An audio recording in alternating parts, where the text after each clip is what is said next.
dobrodošli vsi skupaj na predstavitev tele drobne knjižice, v kateri je veliko rim, ki verjetno niso nastajale naenkrat, na hitro, ampak se je kakšna kalila in premlevala dolgo v noč.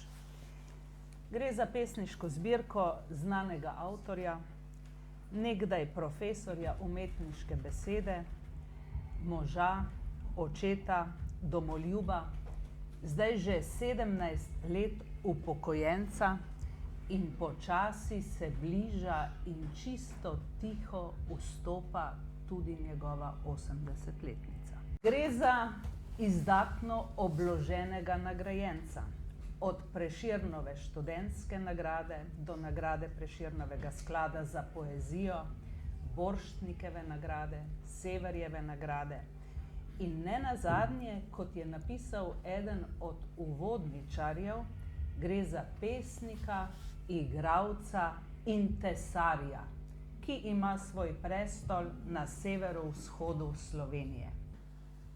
Marija Snežna je najlepši kraj moje mladosti. In kdor je na Marijo Snežno kdaj prišel ali bo prišel do te gorice, bo vedel, da so to najlepši del nebes pod Triglavom, kot bi rekel Cankar. To je najlepši kraj moje mladosti. Res pa je seveda, da je najlepši kraj vedno kraj mladosti. Zato je za mene ta Marija Snežna in Trate in vse bregače okoli in grabe najlepši kraj tega sveta. Tam sem se rodil, tam smo se rodili, tam smo se redili, v tisti zemlji smo se vzgajali, ob tisti zemlji. Na svet, ki ga jaz gledam zaradi tega, ker sem tam živel, ker sem s to zemljo živel, ne zelo dolgo. In ta zemlja nas je tudi pognala po svetu. Tako da je v bistvu to kraj, ki je mene oblikoval. To sem odnesel v svet in to sanjam. To še vedno sanjam. Najbrž vsi, ki ste se kje rodili, tako sanjate v tistem kraju. In tisti kraj je seveda najlepši. In če boste šli tja, boste videli, da je res najlepši. Meni se včasih čudijo, tudi piše, dobro, da nisem te stvari dal tu noter, da se ukvarjam s politiko. Jaz se ne ukvarjam s politiko, jaz se ukvarjam z ljubeznijo do domovine. Mene boli vsak človek Slovenc, ki je v Argentini ali pa v Avstraliji, ker je del te. In njih vprašajte, kaj to je domovina. O domovini piše. In o tistem trenutku, ko se je ta domovina rodila.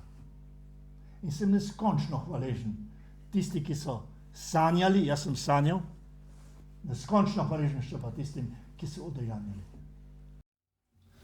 Vemo, da našega pesnika Slovenci tujini od Avstralije, Amerike in tako naprej radi povabijo in takrat odkriva v njih pristnost slovenstva, prebuja zvestobo jeziku.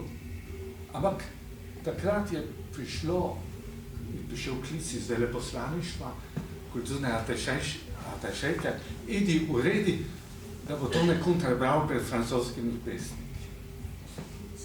Sem šel k pariškemu pen klubu in bili so zelo velikodušni. Odjavili so svoj večer glasne poezije in so rekli, naj bo ta večer slovenske poezije.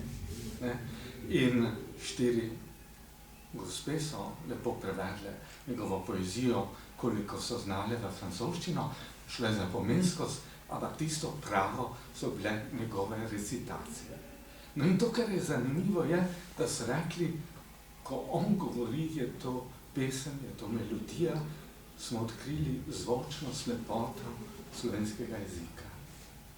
No in potem sem jih vprašal, ja, ampak kaj pa je tisto, kar vas je nekako najbolj prevzelo od te poezije, in so mi razložili, ja, veste, in to je bilo zame nova, so mi rekli, veste, on je modern pesnik, v kakem smislu, Veste kaj, so rekli, on, ko opisuje, ima ta tok francoske poezije, ki jim pravijo naturalisti, ki se vračajo k naravi in začutijo poetičnost narave in povezujejo poetičnost narave z čisto vsakdanjim jezikom. No in kasneje je to odkril tudi Lynn, ameriški pesnik, ki je tudi prišel na Bled. Skratka, takrat, nekako rečem, nisem mu samo fajn zdelo, takrat sem tudi nekako zrasel, tudi kot Slovenec. Edi je edini, ki so tu pisali besedo, ki je te grabe tudi doživel.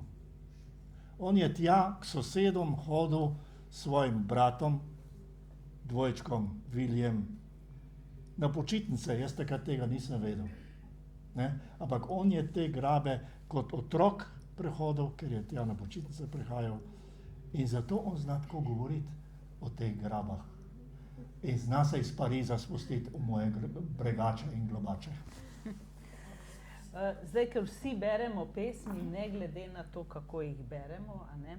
Vem, da ste tudi vi prebrali to pesniško zbirko, bi jaz vseeno prosila, če lahko izdvojite eno pesem iz zbirke, jo preberete, tisto, ki se vam zdi, da je nekako vam blizu in da je avtor v njej res stisnil veliko soka iz sebe. Stvar svita, počutim se kot študent na izpitu, ki je trejal nenavadno vprašanje. Ja. No, navadno me povežejo z molitvijo, tudi naš pesnik je govoril o molitvi, ampak dovolite, da preberem moja kletev, kajti vedno imam občutek, da mož, ki ne zna preklinjati, ne zna moliti. No, ampak tako je. Ampak to je moj osebni pogled. Ne? Dobro. Moja kletev zapali skedenj. Moja kletev odkriva hiše. Moja kletev prinaša točo. Moja kletev prinaša sušo in suši studence. Moja kletev prinaša jalovo živini in ljudem bolezni. Moja kletev prinaša smrt. Strašno kletev imam na jeziku. Bog ne daj, da jo izrečem. Gospod Hedl je prišel iz založbe. Kako ste vi pospremili to knjigo? Ja, mogoče bi najprej začel z eno zgodbo, ki mi je gospod iz Vrhnike pred današnjo prireditvijo povedal o gospodu Toneta Kuntnerju. Namreč v Vrhniki pri Sveti Trojici so postavljali lani križ s kamnom iz Pohorja. Namreč se je zapletlo in gospod Kuntner jim je odgovoril... Ne križ, ne križ, zastavo ob 30-letnici. Zastavo. Gospod Kuntner jim je odgovoril pri zapletu, ko boste vi predstavili Triglav, takrat bomo mi predstavili zastavo.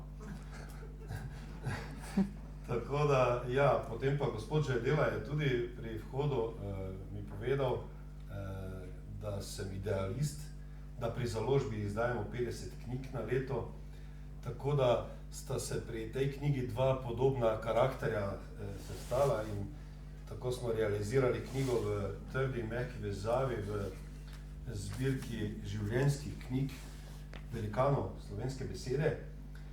Smo pa si zadali nekje nalogo, da vsem iz Marije Snežne, ki so kakorkoli sodelovali pri tem tako imenovanem čudežu pri Mariji Snežni, kajti Marija Snežna je nekako literarna meka, inspiracija marsikaterega pisatelja, od tam je Stanko Majcen, Tone Partlič, ki vas seveda vse pozdravlja in vas, potem gospod Kuntner, Danes Zajc je iz Strat, kot vemo, Jančar je pisal o Mariji Snežni. In seveda, mi smo izredno veseli pri založbi, da smo častnemu občanu občine Šentilj, s katere tudi sam izhajam in še tam seveda stanujem, pa verjetno se ne bom nikoli preselil, čeprav občasno službujem v Ljubljani, da smo tole knjigo realizirali. Mogoče bi še omenil še eno zanimivost, literarni zgodovinarji, umetnostni zgodovinarji povezujejo tudi to sceno, v kateri sem sam sodeloval v 80-ih in smo tudi na nek način osamosvajali Slovenijo, to pa je pankovsko-rokovska scena, povezujejo z literarnim izročilom Marije Snežne in Trat. Pa bi mogoče izročil tole simbolno darilo. Simbolno darilo gospoda avtorju. Takrat so to zbirateljski izvodi postali, LP plošča moje matične skupine, seveda sedaj več ne deluje, Center za dehumanizacijo, imenuje se pa, bo zanimivo, za vas Komunist Boogie. Vse čestitke v vizido. Vas še razjeda ta trenutek, še nastajajo pesmi, jih je še veliko? Veliko jih ni. Ko me vprašajo, če še kaj pišem, navadno odgovorim, to je tako, kot če bi me vprašali, če še kaj jem. Jem, ampak bolj redko, ne več tako zelo. Seveda nikoli pa ne na silo. Še vedno kaj, ker mi to pomaga živeti. Tako preprosto. To mi pomaga živeti. Jaz ne delam zato, da bi stopil slovensko literaturo, da bi bil ne vem kakšen pesnik pa kaj. Jaz sam sebe rešujem, jaz sem tak egoist, da sam sebe rešujem, ker se izpovedujem, ker moram jesti. To je na kratko. Kaj bi pol rekli, živel egoizem gospoda Toneta Kuntlerja?